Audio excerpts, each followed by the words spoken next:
We can now put some of the things that we've looked at in terms of the meanings of words together and see if we can get a slightly clearer idea of what the meanings of words are. Let's suppose that words have senses. They obviously have a form, and we've looked at that. They have a grammatical category, and the third bit, which in dictionary entries is called the gloss, let's say that that is an attempt to represent the sense of a word. So, words have senses. Well, in many cases words also have sense components, and we've now laid the groundwork for discovering those. We looked previously at boy and girl. Well, what have they got in common?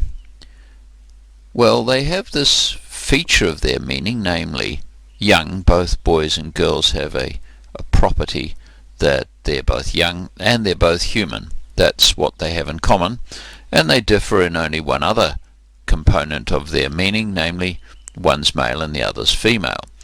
So maybe we can think of words as having senses which in turn have sense components, and that's quite useful in a number of cases. It certainly doesn't work in other cases, but it's a nice way to get a handle on the way meanings work.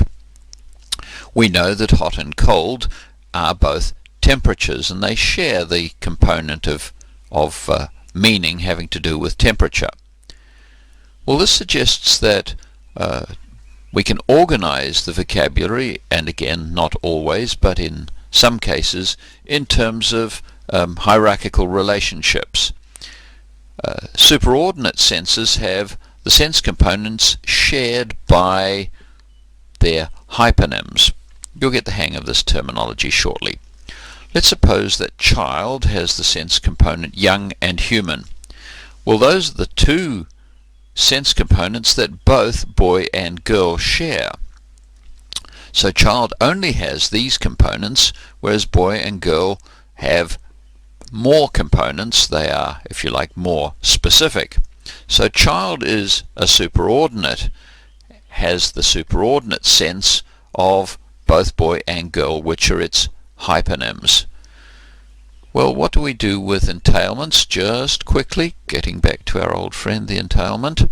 If something is a hyponym, it follows that it's also a superordinate. So if someone is a boy, it follows that they're also a child.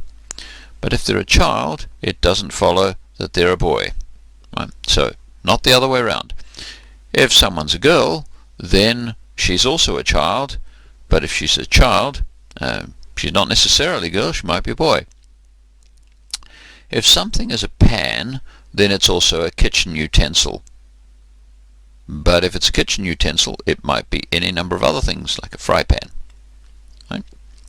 That's how those work. So, when we get a whole bunch of these hyponyms together, all with the same superordinate, we get some kind of semantic domain, a field where things go together.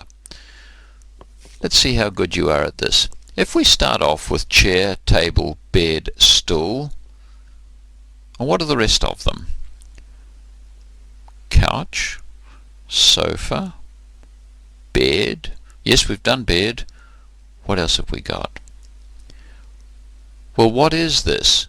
What is this set of semantic items that you can add to them and see that they're all related? Well, let's think of another one. Brother, sister, uncle, aunt, grandmother. What else belongs here? Grandfather, mother, cousin. These are your relatives. Those are semantic fields. They go together, and they provide restrictions sometimes on what comes about. So, why is cut the paper okay? Well, paper belongs to a particular family of things that have a property in common. They have to be relatively solid, not too solid. They have to have a particular property that enables them to go with that verb cut.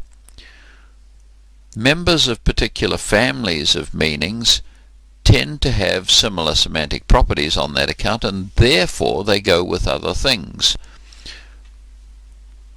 As a result of that, we also get two other semantic properties that are interesting, both redundancy and contradiction. Let's go back. A semantic redundancy is when you get two words together where the meaning of one of them already contains the other. Classically, it's silly to say a female cow.